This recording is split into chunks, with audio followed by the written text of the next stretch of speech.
J'aimerais avoir votre avis sur toute autre chose. Une décision, un avis plutôt du Conseil scientifique ce matin qui n'est pas opposé à un deuxième tour des élections municipales dès le mois de juin. D'abord, que dit le Conseil en quelques mots, s'il vous plaît, Benjamin? En quelques mots, le Conseil scientifique dit qu'il n'est pas opposé à la tenue du second tour à la fin du mois de juin, mais c'est un oui mais parce qu'il, en quelque sorte, adjoint cette non-opposition à un certain nombre de critères extrêmement précis sur l'organisation non seulement de la campagne. Il explique qu'il va falloir privilégier les outils sociaux, par exemple les visioconférences. Bien entendu, pas question d'organiser des réunions publiques compte tenu de la situation. Le jour du vote, il va falloir aussi faire très attention.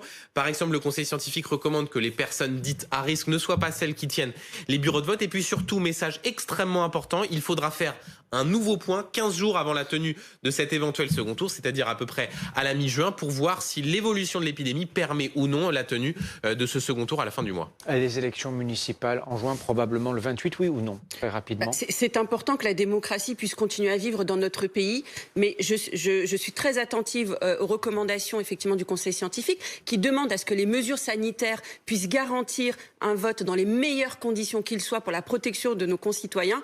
Donc oui, pourquoi pas effectivement, après la fin juin, d'organiser un second tour, mais évidemment avec des conditions sanitaires qui puissent garantir la sécurité des Françaises et des Français qui se déplaceront ce jour-là. Maud Petit, vous êtes resté avec nous et je vous en remercie. J'aimerais avoir votre avis sur cette question, la question des élections municipales, le deuxième tour, au mois de juin ou pas?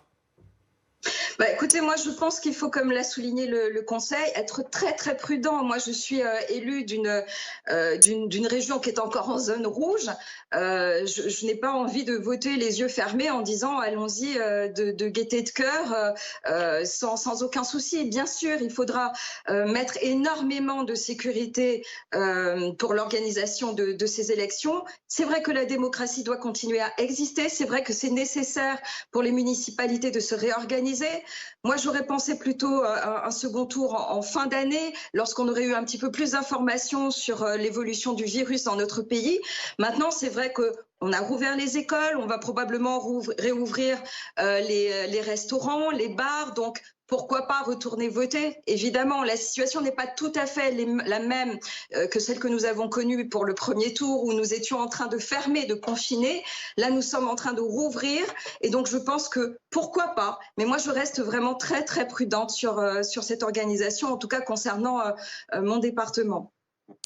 Benjamin Duhamel, sur ce sujet, qui décide quand on sera fixé, de quelle manière? Le gouvernement décide, bien entendu, parce que l'avis du Conseil scientifique n'est qu'un avis. C'est ensuite le pouvoir politique qui décide. C'est donc bien entendu lui qui devrait fixer cette orientation si l'on suit ce que dit le Conseil scientifique à peu près à la mi-juin, parce qu'il va falloir voir comment l'épidémie évolue. Un bémol, c'est que simplement dire à la mi-juin si oui ou non ce second tour peut avoir lieu, c'est sans doute un petit peu tard. C'est ce que nous disaient aussi les maires qui expliquaient qu'en moins de 15 jours, il était extrêmement difficile d'organiser les votes, que ce soit en termes de bureaux de vote, de campagne électorale, d'assesseurs. D'un mot dans la façon dont tout cela va se passer, et notamment dont tout ça va se passer différemment de ce qui était arrivé au mois de mars où le gouvernement s'était vu reprocher cette décision de maintien du premier tour. Cette fois, le gouvernement va sans doute vouloir associer les autres forces politiques. Demain à Matignon, les patrons de partis seront reçus par le Premier ministre, en quelque sorte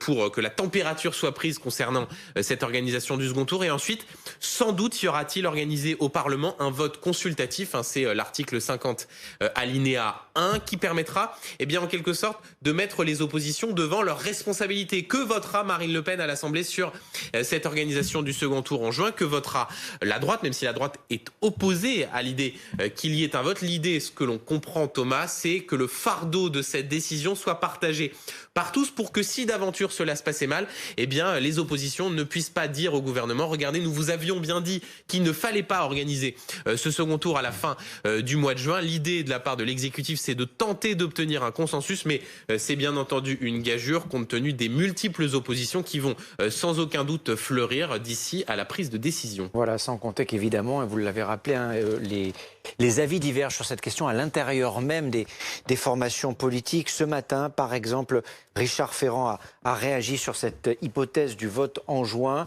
Il s'interroge sur le fait de savoir s'il est raisonnable de faire ça si vite. Donc le débat est ouvert.